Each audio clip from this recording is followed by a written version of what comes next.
Ça enregistre.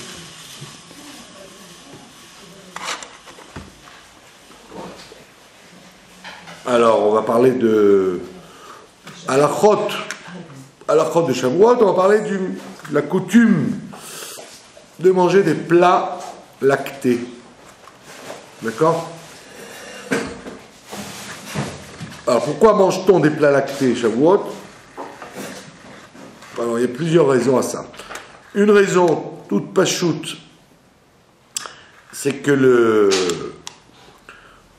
quand ils ont reçu la Torah, ils ont appris qu'ils ne pouvaient plus manger de la viande qui n'était pas égorgée comme il faut. Donc comme il n'y avait pas d'ustensiles cachers, et qu'on ne pouvait pas cachériser de la vaisselle, puisque tout le monde est d'accord que le Shavuot a été donné Shabbat, ça aurait été un Yom Tov, ils auraient pu cachériser, puisque Yom Tov, on peut manipuler le feu, etc. Shabbat, non, donc ils ont mangé froid. Qu'est-ce qu'ils ont mangé froid? Du lait. Donc première raison, c'est une raison technique, historique. Deuxième raison, on explique dans le Mizmor, dans le Tehillim 68, qu'on appelle le mont Sinaï Har Gavnunim. La montagne Gavnunim, la montagne blanche. La Shon Gvina, Gavnunim. Pourquoi la montagne des blancheurs? Parce que elle a blanchi nos fautes, etc. Puisque grâce à la Torah, on peut se nettoyer des fautes. Et donc, comme il y a une allusion au mot fromage, Gavnunim, la Shon Gvina, alors la tradition a retenu que, de la même façon qu'à Yom Kippour, on s'habille en blanc pour montrer qu'on est purifié, à Shavuot, on mange du blanc. On mange des choses blanches, comme un bébé, comme les bébés qui ne se nourrissent que de lait, puisqu'ils sont purs. Ils ne mangent pas encore de choses carnées. Ils mangent des choses lactées. Donc tout ça, c'est des allusions qui sont données dans les versets. Mais il y a une autre raison très intéressante. Il y a, vous savez, ce qu'on appelle des monnaies à mitzvot. Il y a des commentateurs très importants qui ont cherché à savoir comment se calculent les 613 mitzvot. La Gemara nous dit qu'il y a 613 mitzvot, 611 et les deux qu'on a entendus nous-mêmes de nos propres oreilles, Anochi, je suis l'Éternel ton Dieu et tu n'auras pas d'autre Dieu. Donc il y a 611 et 2 qui font 613. Donc le Talmud nous dit, tous les Midrashim s'accordent à dire qu'il y a 613 mitzvot. Maintenant, quelles sont-elles ces mitzvot? Parce que chaque fois qu'il y a une mitzvah dans la Torah, elle n'est pas écrite comme une mitzvah. Elle peut être écrite des fois par une simple phrase. Donc, il y a besoin de comptabiliser les mitzvot. Donc, des fois, il arrive quelquefois que on va accorder à un pasouk, un verset, on va dire il y a une mitzvah, d'autres des fois on va dire non, il y en a plus de deux, etc., etc. Donc, il y a plusieurs façon de compter les mitzvot. Donc certains décisionnaires, par exemple, vont compter une mitzvah et donc ils vont la retirer d'ailleurs, et d'autres vont la compter dans un endroit et vont la retirer d'ailleurs. Donc il y a ce qu'on appelle une très grande littérature sur les monnaies à mitzvot. Et ce sont des gens célèbres qui ont fait ça. Alors, il y a le Rambam, tout le monde connaît. Rambam, il a compté les mitzvot, le Sefer HaChinour, le livre des commandements, il a compté les mitzvot, le Rabbeinu Sadia Gaon, il a compté les mitzvot, le Rassag. En Europe, il y a eu ce qu'on appelle le Sefer Mitzvot Katan, le SMAK, et le SMAG, Sefer Mitzvot Gadol. Donc on a énormément de grands qui se sont occupés de compter les mitzvot et de les commenter évidemment, chacun à sa façon. Donc, un de ceux qui ont compté les mitzvot, il dit, comme il y a 365 jours dans l'année solaire, ça correspond aux 365 mitzvot négatives. Et chaque jour, on rajoute à chaque jour aussi sa mitzvah positive qui collerait avec.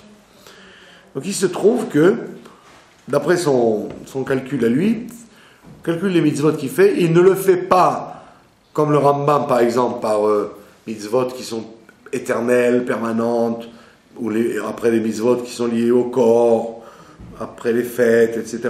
Il ne les fait pas dans cet ordre-là, ou des mitzvot qui sont liées aux choses plus graves, aux choses moins graves, ce qui est retranchement, ce qui est peine de mort, ce qui est simplement ne fais pas. Non, lui il compte pas comme ça, il compte en disant chaque jour il a sa mitzvah. Donc c'est un livre que je recherche d'ailleurs, très dur à trouver.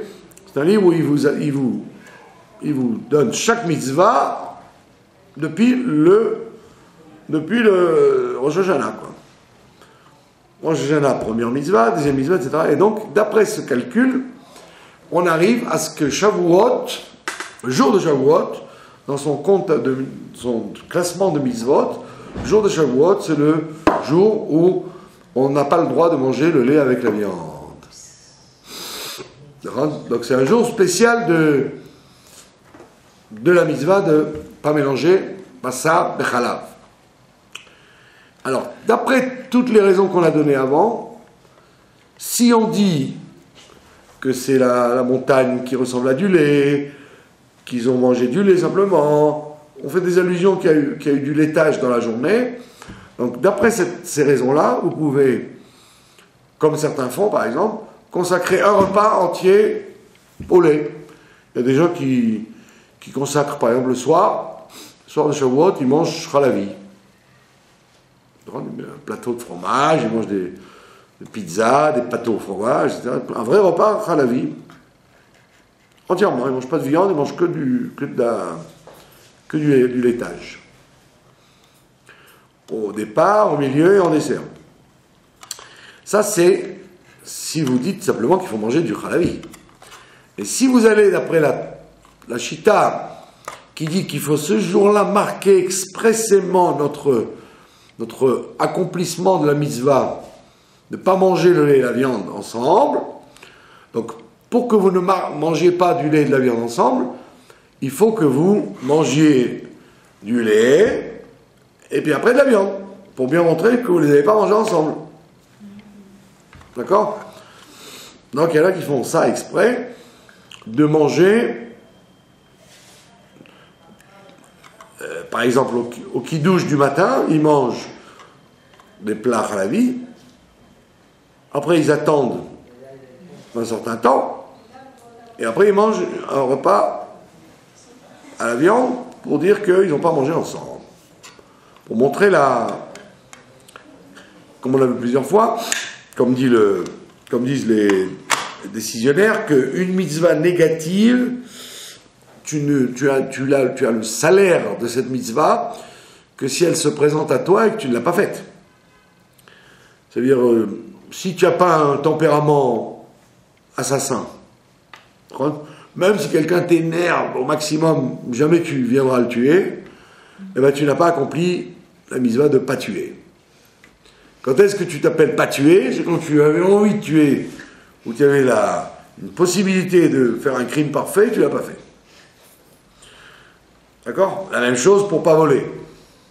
Si tu es très riche, tu n'as pas besoin de voler dans ta vie, ben, peut-être toute ta vie tu n'auras pas accompli la mitzvah de ne pas voler. D'accord? Donc on voit bien qu'une mitzvah négative ne peut s'accomplir que si on avait l'occasion et l'envie et qu'on ne l'a pas fait. On a dit non, il y a écrit ne fais pas, donc je ne fais pas. Sinon on n'accomplit pas. Donc ça veut dire qu'il y a beaucoup de mitzvot négatives qu'on n'accomplit pas en fait, puisque on n'est pas attiré par elles et on n'est pas... on n'a pas l'occasion de les faire. Vous avez plein d'Israéliens qui se promènent en Inde, en Thaïlande, dans des pays où on pratique quotidiennement l'idolâtrie. Alors il y a plein d'Israéliens qui vont dans les temples, on leur propose de faire Avodah Zarah, idolâtrie, et ils y vont. Ils disent pourquoi pas. Ça, c'est marrant, on y va. Donc, comme où ils connaissent rien, où ils veulent s'amuser avec ça, où ils veulent avoir une expérience de sorcellerie, alors ils sont attirés par la Avodah Zarah, ils le font. Mais si vous habitez dans un pays où il n'y a pas la Avodah Zarah, il n'y a pas de... C'est pas un truc qui attire les gens, comme en Europe ou en Amérique, ben, toute votre vie, vous n'aurez peut-être pas fait la mitzvah de ne pas faire Avodah Zarah. Donc, le jour de Shavuot, si je me contente, si je ne mange pas de halavi, ou je ne mange que du halavi, je n'aurais pas montré que je fais attention à ne pas le mélanger avec la viande. Donc, il y en a qui font exprès de séparer en deux repas pour dire, voyez, moi je ne mélange pas le lait et la viande. J'accomplis la mitzvah de ne pas mélanger le lait et la viande. D'accord? Donc c'est une des options qu'on a ce jour-là, de faire comme ça, de manger un repas halavi et après de manger un repas bassari. Maintenant le problème c'est que il arrive quelquefois qu'il y ait des fromages. La plupart des fromages ne sont pas appelés des fromages cuits, parce qu'ils sont fabriqués aujourd'hui de façon tellement rapide qu'ils n'ont pas un statut de fromage cuit pour lequel il faudrait attendre, puisque le goût reste très fort dans la bouche. Mais ça peut arriver, de plus en plus, les bons fromages, pour les gens qui aiment les fromages qui sentent les chaussettes, il y a de plus en plus de fromages qui sont effectivement des vrais fromages qui restent forts, qui gardent un goût fort. C'est de cela qu'on parle. Le Shulchan Arour ne parle pas de ça, puisque sûrement que dans les pays musulmans où le Shulchan Arour est passé, il n'y avait pas de fromage fort. Il n'y avait que des fromages blancs, ou au pire du cottage, vous voyez, du fromage un peu, comment on dit, apparenté au lait. Et donc, ce fromage-là, effectivement, quand vous le mangez, juste après, il n'y a plus le goût. Alors qu'en Europe, le Rama lui rajoute qu'il faut attendre 6 heures, parce que lui, il dit, il faut le même temps. Puisque justement, lui, en Europe, il vivait dans certains pays où il y avait effectivement des fromages forts. Les fromages forts, vous les voyez en Hollande, en Italie, en France. Vous ne voyez pas des fromages forts dans les pays arabes. Parce qu'ils ne savaient pas faire le fromage fort. Donc effectivement, bien que le Shulchan Arour occulte complètement ce digne de séparer par un long temps le lait de la viande, on est obligé de faire attention à ça quand il s'agit d'un vrai fromage dur. Donc il faut éviter à chaque fois de manger des fromages apparemment durs. Il faut manger des fromages dont le goût ne reste pas, quoi. C'est combien de temps Alors, quand ce sont des fromages qui ne sont pas des fromages durs, c'est-à-dire du lait, le beurre, le fromage blanc, le yaourt, tous ces trucs-là, même au fromage jaune israélien, vous voyez, Gvinat Seuba, qu'ils appellent qui est un fromage apparenté au fromage américain caoutchouc, qui n'a aucun goût presque. Donc ces fromages-là, il y a 2 chitotes là-dessus, il y a 2 façons de voir les choses.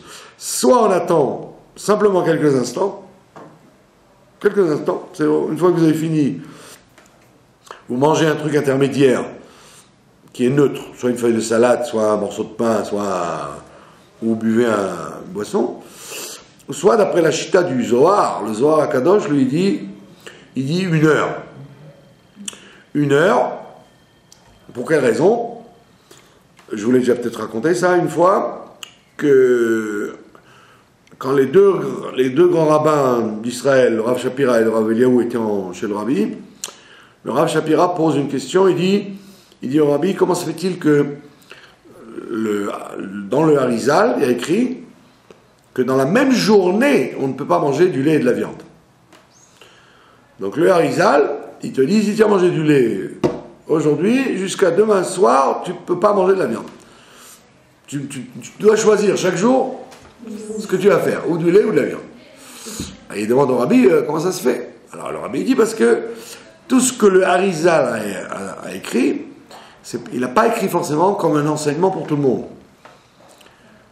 C'est un comportement spécifique à certains kabbalistes, quoi, que le Harizal a mentionné, mais ça n'a pas été retenu par le peuple. Mais par contre, ce qui a été retenu, c'est cette histoire de 1 heure. Pourquoi? Parce que le Zohar, le Harizal explique que chaque heure du jour et de la nuit, ce sont des permutations du nom de Dieu. En journée, c'est des permutations du Shem Yud Ke Vav Ke, et dans la nuit, c'est des permutations du Shem Ado, Aleph Dalet Nun Yud. C'est deux permutations. Excusez-moi, du Shem Elohim. La nuit, c'est Elohim, et le jour, c'est H Yud Ke Vav Ke. Ado, ça s'habille. Bekitsour, donc dans les 12 permutations de la journée, vous avez donc une suite logique. Et les 12 permutations de la nuit, vous avez une suite logique en quelque sorte contraire. Donc il y a ce qu'on appelle dans le monde une influence du chesed, la bonté de Dieu. Ça c'est lié avec le blanc, c'est lié avec le lait. Il y a des influences du côté gauche qui sont liées avec la couleur rouge et qui sont liées avec la viande. Donc on dit que le lait et la viande, on ne doit pas les mélanger parce que sinon ce sont deux influences contraires, négatives. Donc vous pouvez les alterner une après l'autre, mais pas les mélanger. Or le Zohar dit que chaque heure, il y a une influence particulière. Donc toi, tu as choisi maintenant, entre 8 et 9, tu as choisi de manger de la viande, d'accord? Ou tu as choisi du lait entre 8 et 9, alors tu dois attendre la fin de l'heure pour manger l'opposé. Donc c'est pour ça que d'après le Zohar, quand il dit 1 heure, c'est vraiment 1 heure. Il te dit, tu es maintenant dans le mode lait, tu t'es inscrit dans le monde de la bonté, donc ne viens pas maintenant mettre de la rigueur, la truc contraire. Donc d'après le Zohar, strict, il faut attendre 1 heure, pour ne pas en venir à jouer les influences.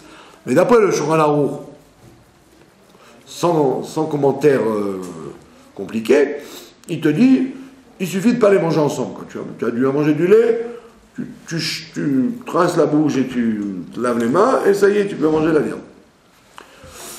Donc le jour de Shavuot, on fera attention à ne pas manger donc, des fromages qui ont l'odeur de la chaussette, des fromages qui restent durs dans la bouche, et également, si on peut, attendre 1 heure. Alors si vous n'avez pas envie de perdre du temps, alors vous pouvez manger dans un repas du lait, dans un autre repas de la viande. Ou alors quand vous vous réveillez, vous buvez un verre de lait, et après la tefila, quand vous allez manger un repas, vous mangez le repas de viande. Donc vous aurez eu l'intention de ne pas mélanger le lait et la viande, puisque un verre de lait avant de prier, et un repas bassari après la prière. Donc vous avez passé le temps et vous n'avez pas mélangé le lait et la viande. Voilà exactement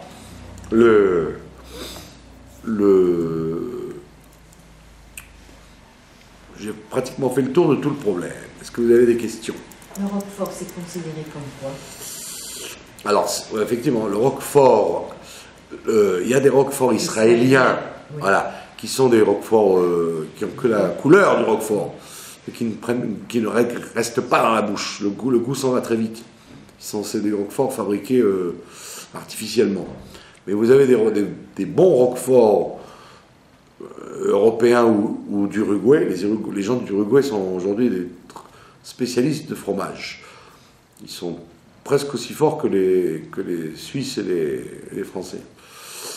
C'est la rabbanoute orthodoxe d'Uruguay qui a dit « Mais pourquoi on fait que de la viande? La vache, elle a aussi du lait. Donc nous allons nous lancer dans le fromage. » Ils se sont lancés dans les fromages et ils sont très très très compétitifs.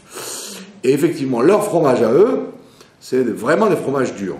Quand vous mangez un roquefort d'Uruguay, il ne faut pas trop parler avec vos amis pendant la matinée, parce que c'est très très fort. Ouais, c'est un vrai fromage. Mais celui les gens qui ne supportent pas, il n'y a pas de problème. Bah c'est à vous d'essayer. Essayez-le en semaine. Vous essayez en semaine, vous voyez si le goût il reste.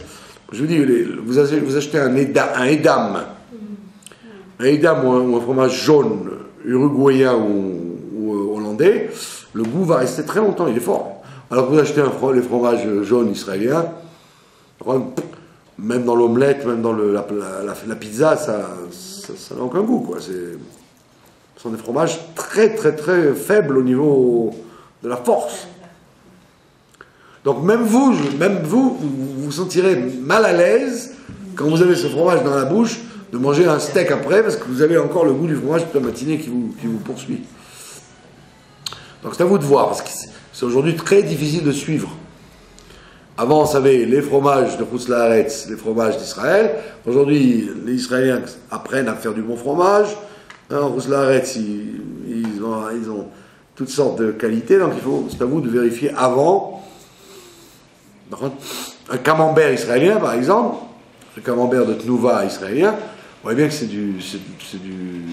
pas vraiment camembert, il n'a pas de goût. Il a un goût très très tendre, très léger. Donc si vous attendez qu'une heure, ça suffit largement. Par contre, un bon brie, le rhum qui coule, un européen, c'est très difficile de dire qu'après vous n'avez pas le goût. Et un fromage avec des herbes et tout israélien. Non, On a quand même le goût de l'herbe. Non, de l'herbe, ouais, pas du fromage. Non, les Napoléons et compagnie, ouais. C'est des fromages blancs aménagés, quoi. Voilà. Moi, j'en fabrique. Au lieu de l'acheter tout fait, je paye 3 fois moins cher. Vous achetez la chaménette, vous achetez les épices que vous voulez mettre, et vous le faites à la maison. Ça revient 3 fois moins cher, mais c'est de la chaménette à l'origine. C'est de la crème fraîche. C'est pas plus que de la crème fraîche. Donc, Bekitso, on a fait le tour du problème halachique de Shavuot. Et ce qui est intéressant dans Shavuot, c'est que de toutes les fêtes, c'est la seule fête où il n'y a rien à faire. C'est la seule fête où il n'y a que les interdits de Yom Tov et les mitzvot de Yom Tov. En tant que Yom Tov, il n'y a pas une mitzvah particulière qui s'attache à ça. Vous prenez Sukkot, vous avez la Soukha, le Lula. Vous prenez Pessah, vous avez des matzot particulières qu'il faut manger, du marron. Vous prenez Rosh Hashanah, vous avez un chauffard à entendre. Pardon? Voilà, écoutez les 10 commandements et rester réveillés, ce sont des minagim, ce sont des coutumes. Et c'est comme ceux qui vous jettent de l'eau par la fenêtre aussi, ce sont des coutumes. Les gens qui jettent de l'eau, ou les gens qui mangent du fromage, ce sont des coutumes. Et pour quelle raison? Pourquoi il y a une différence entre les autres fêtes et celle-là? C'est que les Shavuot, ça s'appelle Matan Torah. Le don de la Torah. C'est-à-dire que Dieu donne. Dieu donnait. Dieu donne la Torah. Donc qu'est-ce qu'il y a à faire? L'accepter. Donc vous êtes en état de réceptivité. Donc on ne vous demande pas d'agir par une mitzvah particulière. Vous n'êtes pas un acteur, vous êtes un récepteur. C'est très difficile d'ailleurs. Parce que c'est une fête très dure à réaliser, parce que ça veut dire accepter la Torah. Kabbalat la Torah. Qu'est-ce que vous faites de plus si vous restez au lit ou si vous ne restez pas au lit? Donc c'est un travail en quelque sorte psychologique de me dire, voilà, cette année, une nouvelle Torah va venir à moi, est-ce que je suis prêt à la dévoiler, à la révéler chez moi? D'accord? Donc c'est un travail très difficile, la fête de Shavuot. Et donc, de fil en aiguille, ça nous amène à la paracha, donc. Paracha est l'événement de Shavuot, sur lequel je voulais parler, sur le point sur lequel je voulais parler, c'est que la fête de Shavuot n'est pas inscrite dans la Torah. Pas écrit dans la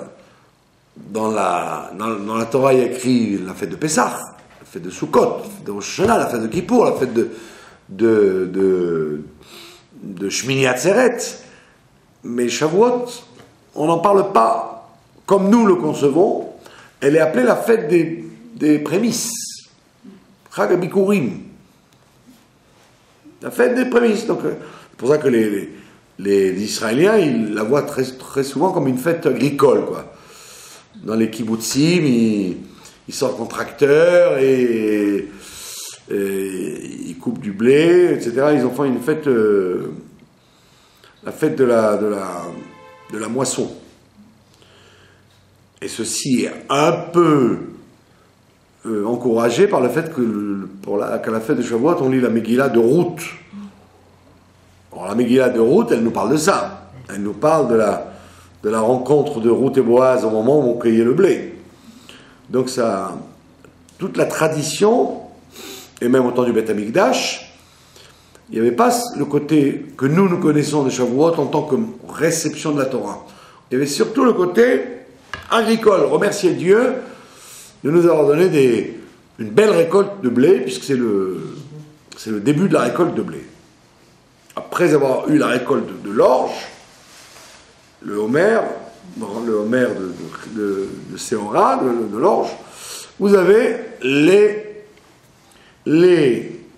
2 pains de blé qu'on offrait au Beth Amikdash, avec la moisson qui commençait, et en même temps, tous les gens qui étaient un peu aisés, qui amenaient leur bikurim, qui amenaient leurs prémices, à partir de Shavuot jusqu'à Hanouka, ils pouvaient le faire, mais le grand spectacle, c'était à Shavuot, quand ils venaient tous à Jérusalem. Donc cette tradition de faire de Shavuot le don de la Torah, c'est en vérité dans la Torah orale qu'on le voit, pas dans la Torah écrite. Il n'est pas écrit dans la Torah que Shavuot, c'est le don de la Torah. Il est écrit, vous compterez 49 jours, et le 50e, vous apporterez les 2 pains le jour de la fête des Bikurim. Mais il n'y a pas écrit, rappelez-vous que c'est ce jour-là que vous avez reçu la Torah. C'est nous qui en faisons un jour de don de la Torah. D'accord? Et donc, quand on l'appelle Chag HaShavuot, on rajoute toujours Chag Matan Torah. On le soutient dans la tfila et dans le kiddush pour bien nous rappeler que c'est pas simplement la fête des 7 semaines qui se termine du conte de l'Homer et de l'apport des Bikurim, mais que c'est le jour où on a reçu la Torah.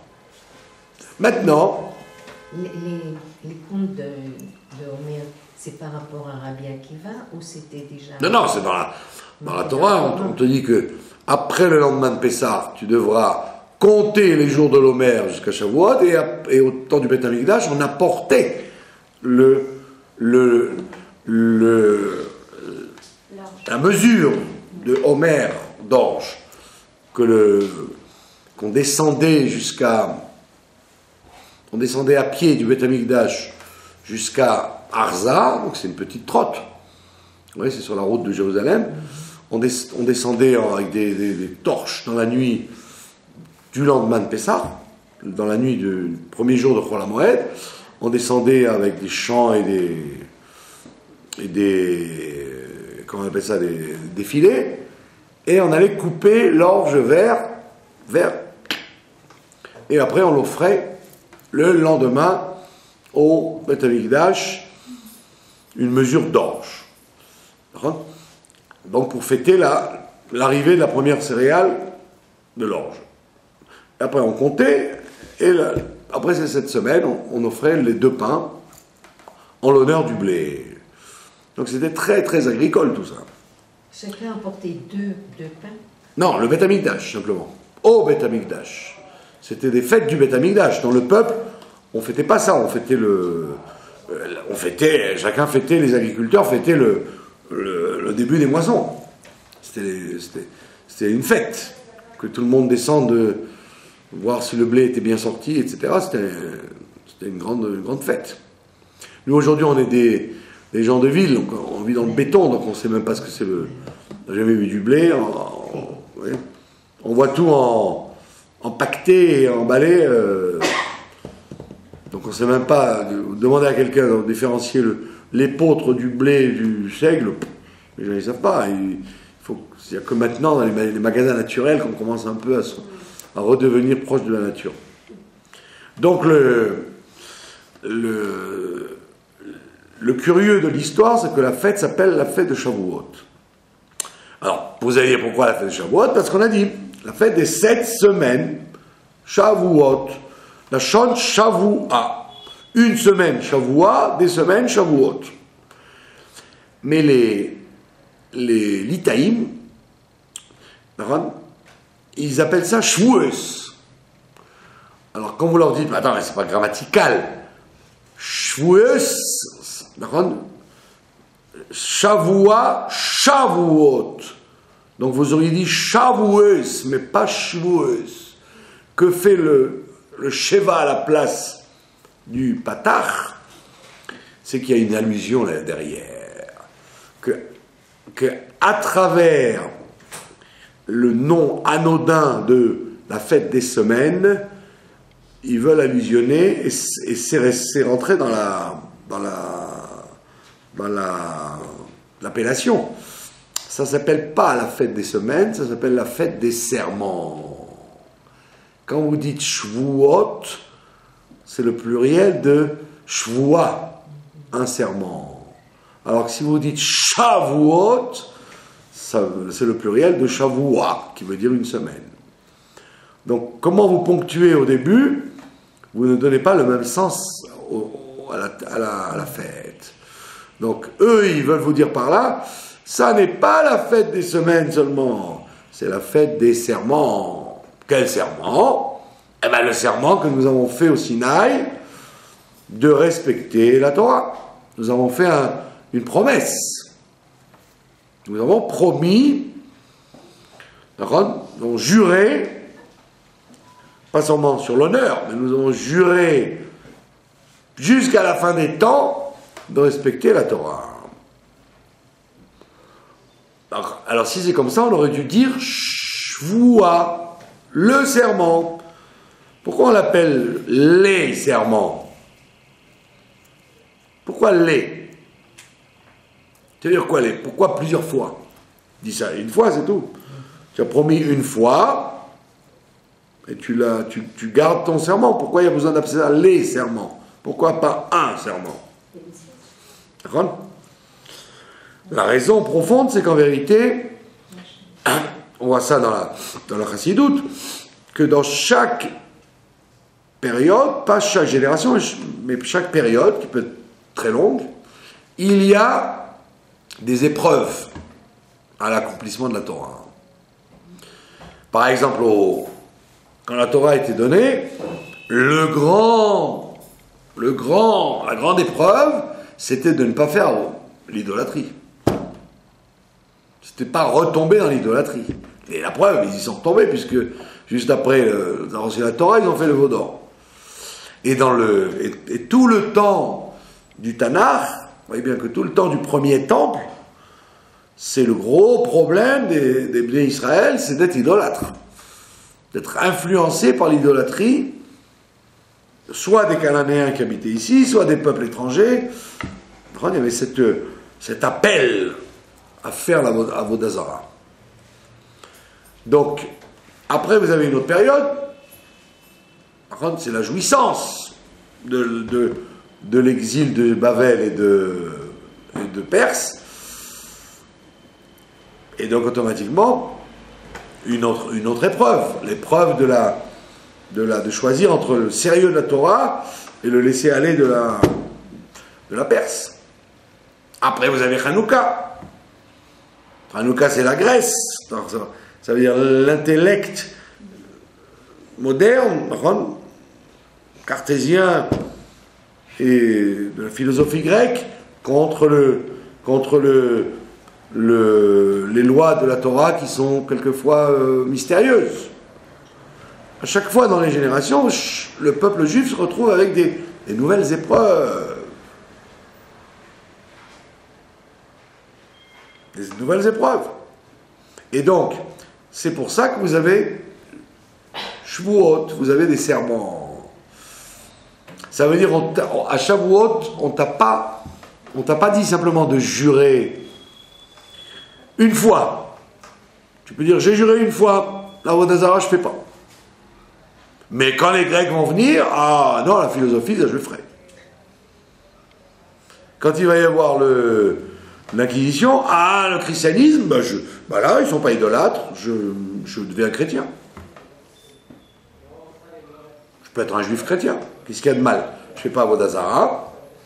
Je peux garder en cachette mes mitzvot.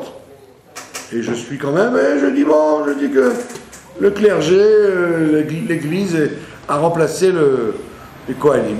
Pas bien.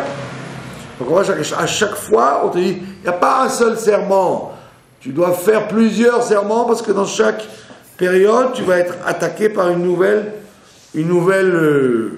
tentation et tu dois dire non, ça ce n'est pas important à l'époque, maintenant c'est important. Et nous, par exemple, nos générations à nous, c'est les générations où on met à dure épreuve la émouna. La foi. La foi, ça veut dire autant du Beth Amikdash, comment les prophètes, ils arrivaient à convaincre les gens de ne pas être idolâtres. Comme dit Jérémie, Resquet, tous les prophètes, c'est des bêtises, vous ne voyez pas que c'est des idioties. Les idolâtries sont des bêtises. Il démontrait aux gens que le culte de telle et telle idole était stupide. Donc les gens, ils disaient, oui, c'est vrai. Ils disaient, regardez, allez au Beth Amikdash, vous allez avoir tout ce que vous voulez, vous l'avez par la prière et par les sacrifices. Qu'est-ce que vous avez besoin de l'idolâtrie? Donc il y avait une comparaison et on arrivait à convaincre les gens que l'idolâtrie, c'est pas vrai. Que par les mitzvot, on obtient de meilleurs résultats. Donc là, et c'était facile à avoir la Emouna, puisque, concrètement, il y avait l'abondance, il y avait les Juifs sur leur terre, et ils étaient dans une situation où ils n'avaient pas besoin de réveiller la Emouna. Ils devaient calmer leur Yetzirah, mais ils n'avaient pas un problème d'Emouna. La preuve, ils étaient tous croyants. Vous voyez bien que jusqu'au fameux philosophe Hegel, comme je l'ai déjà dit plusieurs fois, il s'appelait Hegel, celui qui a inventé l'athéisme. C'est amusant qu'il s'appelait Hegel, le veau d'or. Philosophe allemand qui s'appelait Hegel. C'est lui qui a inventé le matérialisme dialectique, où il explique qu'il n'y a pas de spirituel, ça n'existe pas. Tout est matériel, tout n'est que matière, c'est tout. Mais ça a marché, puisque Karl Marx, etc., tout le monde était là-dedans, et donc on a commencé à créer un système qui s'appelle l'athéisme. Non-Dieu, il n'y a pas de Dieu. Alors que juste avant, il y avait des faux dieux, tout ce que vous voulez, mais il y avait toujours Dieu. Ça n'existait pas de ne pas être croyant. On était croyants. Aussi bien les Romains que les Égyptiens, que les gens du Moyen-Âge, que les Arabes, les chrétiens, tout le monde croyait. Il y avait toujours une foi. Ça n'existe pas de dire Dieu, je ne connais pas.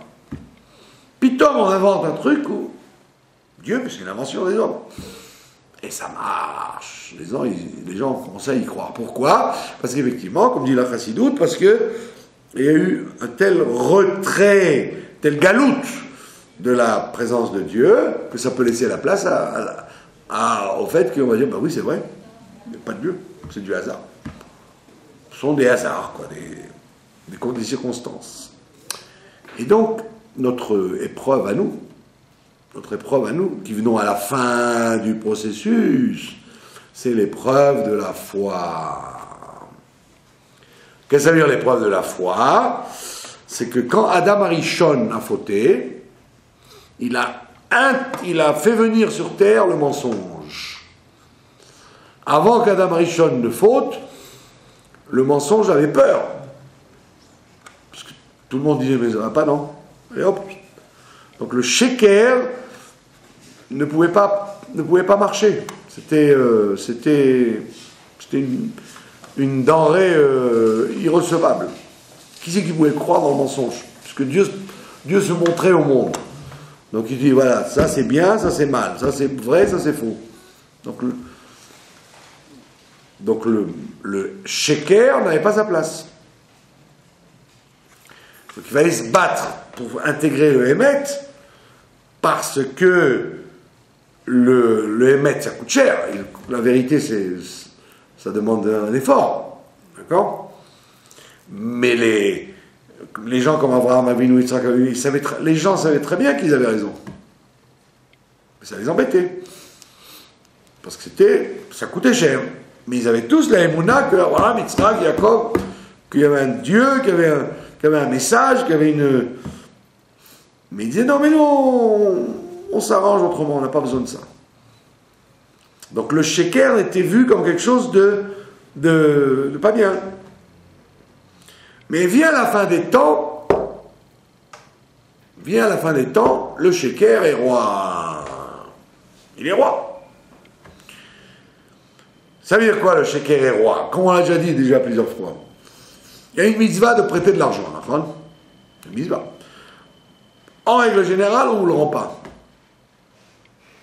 Donc, mais vous dites, alors, vous dites, mais ça me dégoûte, j'ai pas envie de faire une mitzvah quand ça me retombe sur la tête. D'accord?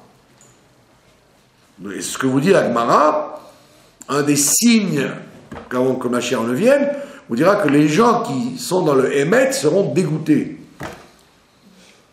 Les gens du Hémet seront écœurés. Comme vous voyez aujourd'hui, vous voyez, tout ce qui se passe. Vous voyez toujours, le Hémet, il prend des claques, mais le sheker, il est bien. Arafat, il est tombé d'un avion, il n'a rien eu. D'un avion. L'avion, il s'est écrasé dans le désert, il n'a rien eu. Il est sorti sans une égratignure. Vous voyez? Alors que vous voyez des trucs qui vous secouent la émouna. Vous dites, attends, je ne comprends pas là. C'est-à-dire, le Hémet, ça prend des gifles, et le sheker, ça rapporte. Donc, et pourquoi? Parce que c'est normal. Comme on est à la fin des temps, le sheker ne peut pas voir, ne peut pas disparaître comme ça. Il dit, mais je suis là, moi, j'existe. Donc il faut qu'il nous bouscule. Donc quand on dit Shvuot, les serments, c'est-à-dire que chaque génération, ou chaque époque, elle a le serment qu'elle doit dire, malgré ça, je reste fidèle. Donc à l'époque, vous étiez l'idolâtrie. Maintenant, on a traversé tout ça. Maintenant, vous dites, ils sont fous. Que je vais aller me prosterner devant une statue aujourd'hui, mais je ne suis pas fou, c'est ridicule. Pourquoi c'est ridicule? Parce que on a réparé l'idolâtrie, donc ça n'attire plus personne. Vous voyez? Comment sait-on qu'on a fait le tikkun d'une chose quand elle n'intéresse plus personne? À tel point qu'on se demande comment ça a pu attirer des gens. Quand vous lisez l'histoire du veau d'or, mais ils étaient tarés, ces gens-là, de danser autour d'un veau toute une nuit et d'oublier le don de la Torah, d'oublier Moshe Rabbeinu pour faire les oies autour d'un veau. Ça veut dire que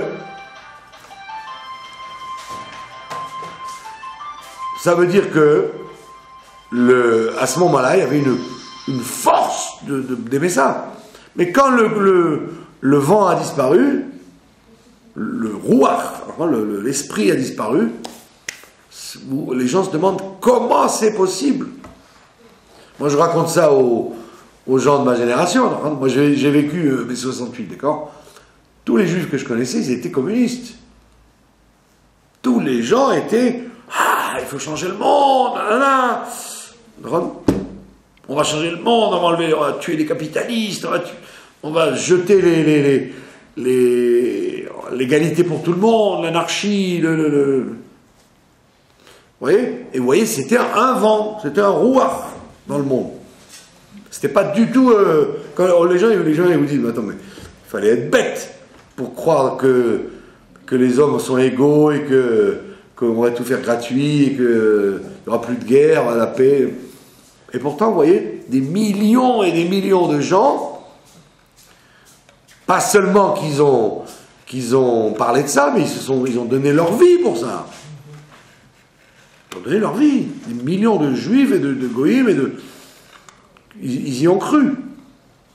Alors maintenant, quand c'est fini, le roi a disparu, vous lisez les choses, mais vous dites, c'était vraiment bête les gens.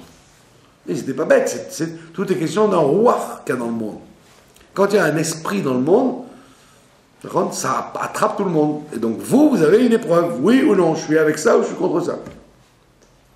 Et c'est quoi notre roi, vous avez dit? Notre serment maintenant, c'est le serment de la Emouna.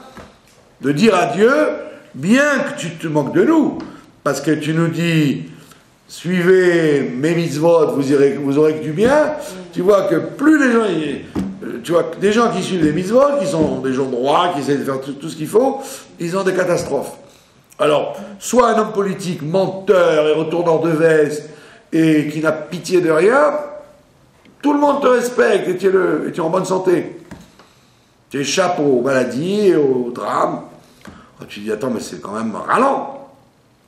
C'est quand même époustouflant que quand tu fais une mitzvah, tu risques de prendre une gifle de ça. Alors, qu'est-ce que tu as envie de faire? De ne pas la faire. Puis, je ne fais pas la mitzvah. Pourquoi? Parce que ça te secoue la émouna. On veut bien qu'il y ait une égalité. Le mal gagne. On veut bien que le mal gagne, le bien gagne. Allez, ça va. Il y en a pour tout le monde. Mais des fois, tu as des trucs scandaleux, quoi, qui te révoltent. Et donc, à ce moment-là, doit intervenir le serment, la choix qu'en vérité, c'est le dernier enjeu. Si la Gemara dit ça, il y a 2000 ans déjà, qu'elle écrit l'un des signes précurseurs de la venue de Mashiach, c'est que les gens qui aiment le Hémet seront dégoûtés, c'est que les sages avaient vu à l'avance que quand le Sheker va terminer, il faut qu'il règne partout. Il faut qu'il règne partout. Et donc les gens qui font un effort de remonter à la surface, ils ont l'air des idiots, quoi, des gens qui ont choisi le mauvais cheval. Tu as choisi le mauvais cheval. C'est pour ça qu'on dit Shvuot et pas Shvua. Il n'y avait pas qu'un serment, il y en a un à chaque fois qui ressort à la surface, et c'est ça la grande épreuve. C'est pour ça que la Chassidoute répète sans arrêt, sempiternellement, la même rengaine, qu'il faut l'acceptation. Kabbalatol, Kabbalatol, Kabbalatol. Pourquoi on répète tout le temps ça? Parce qu'en vérité, si c'était évident que faire le bien, ça rapporte, faire le mal, c'est puni tout de suite, ben il n'y a pas besoin de Kabbalatol. Pourquoi j'ai pas besoin qu'on me dise soumets-toi à une chose qui est évidente.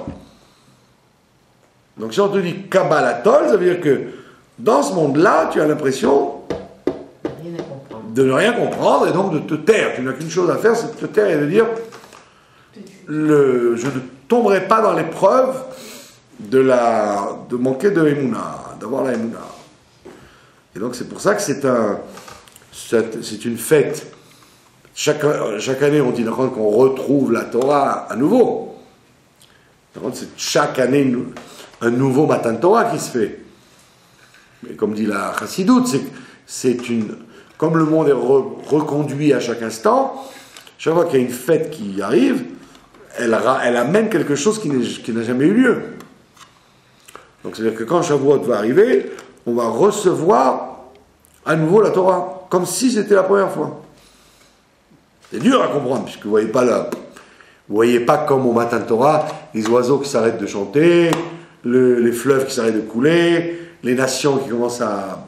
Il n'y a rien du tout. Là, si vous habitez à Los Angeles, les voitures roulent normalement,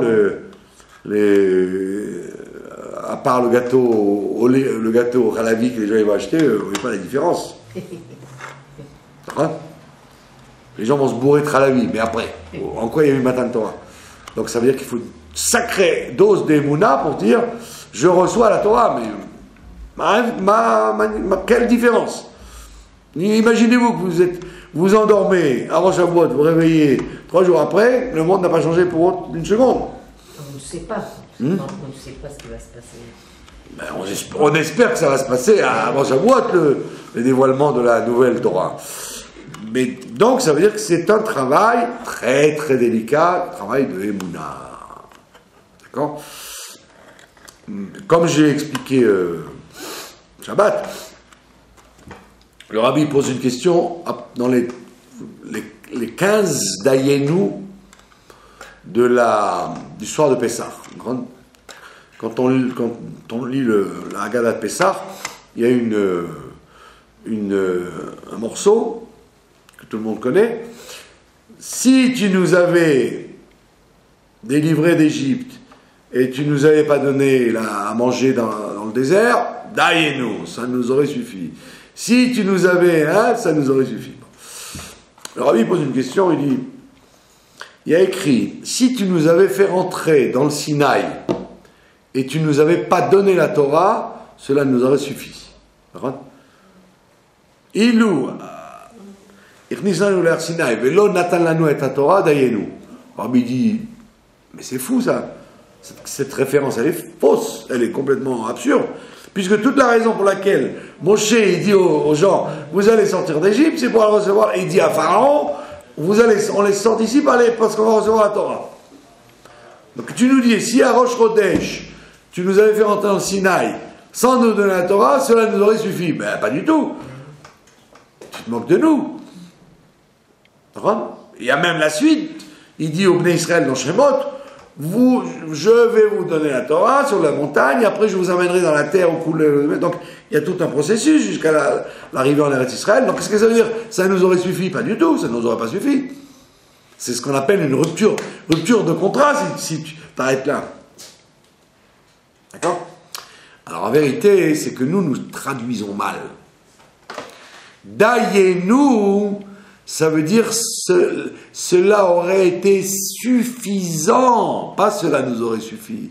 Cela aurait été suffisant. Ça veut dire quoi?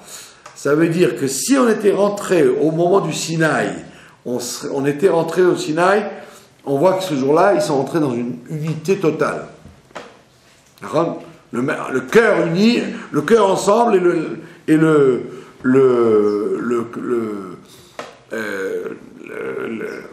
comment on dit, Belev Echad, avec un cœur uni, avec une unité parfaite. Donc, de là, on voit que à ce moment-là, en Rosh Chodesh Sivan, ils étaient donc aptes, puisqu'ils avaient réparé le problème de la Havat Israël, ils étaient unifiés tous, donc cela aurait été suffisant, pas cela nous aurait suffi. Cela aurait été suffisant, pourquoi? Pour que Moshe se dévoile comme le Mashiach, et donc automatiquement, tout le reste aurait eu lieu tout seul. C'est ça que ça veut dire. Pas que cela nous aurait suffi, on serait restés comme des idiots dans le Sinaï, sans Torah, sans Eretz Israël, Et les Égyptiens, ils seraient moqués de nous, ils auraient dit, qu'est-ce que vous faites maintenant? Ça y est, vous ne voulez plus? Non, cela aurait été suffisant, on ne t'aurait pas demandé plus. Daïe-nous, ça aurait été comme quand un élève il a fait ce qu'il faut, on lui dit, daïe, ça y est, c'est bon. Et les gens traduisent, cela nous aurait suffi. Pas non, cela nous aurait été compté comme suffisant parce que nous avons fini le travail. Daïe-nous.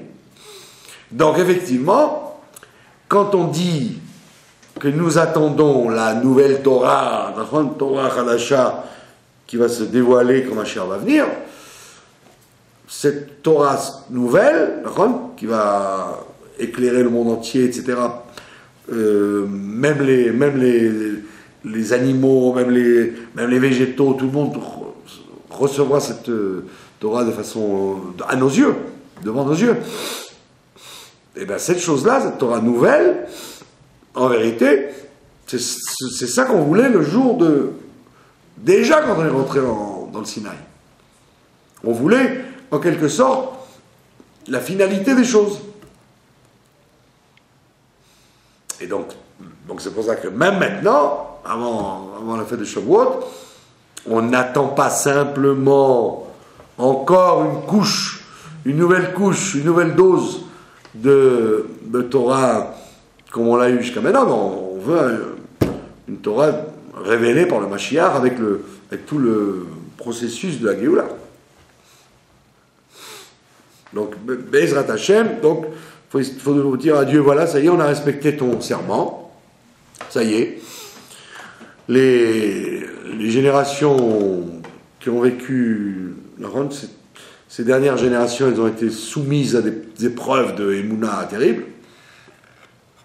On a vu toujours la victoire du Hémet, mais après des souffrances et des sueurs, etc. Donc on dit, Dieu, voilà, on a passé l'examen, c'est bon. Nous t'avons prouvé que nous sommes des gens fiables. Et donc ça suffit que les gens qui aiment le Hémet soient dégoûtés.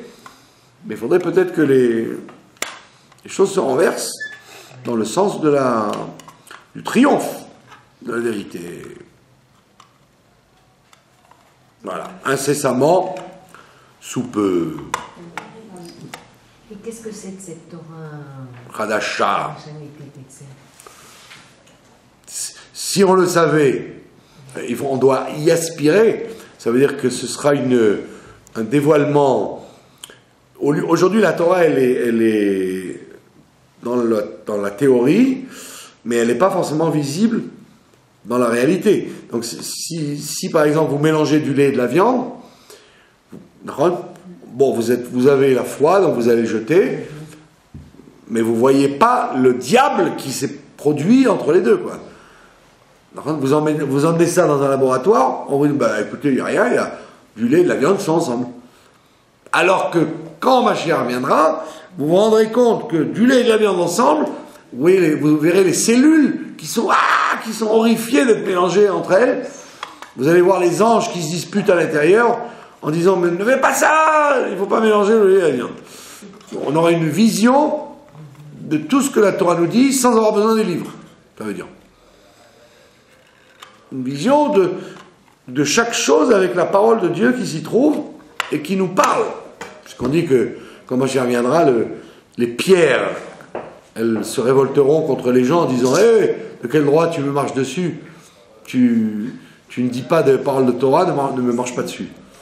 Donc ça veut dire qu'il y aura une authenticité de tout ce que la Torah nous dit comme des choses de foi, quoi. On y croit, mais on ne le voit pas. Là, on le verra, et même ceux qui ne le veulent pas le verront, ça veut dire. Même ceux qui n'ont pas envie de le voir le verront. Il n'y aura plus de débat arbitre, exactement. C'est pour ça qu'il y a écrit que les méchants s'enfuiront dans les cavernes, tellement le dévoilement leur fera peur. Ils auront d'autres choses à faire que de se cacher dans le noir pour ne pas affronter le mensonge dans lequel ils ont vécu, quoi. Voilà, donc il faudrait qu'on assiste à ça, ce qui est quand même la vocation de notre génération. Merci beaucoup de votre attention. On dit que la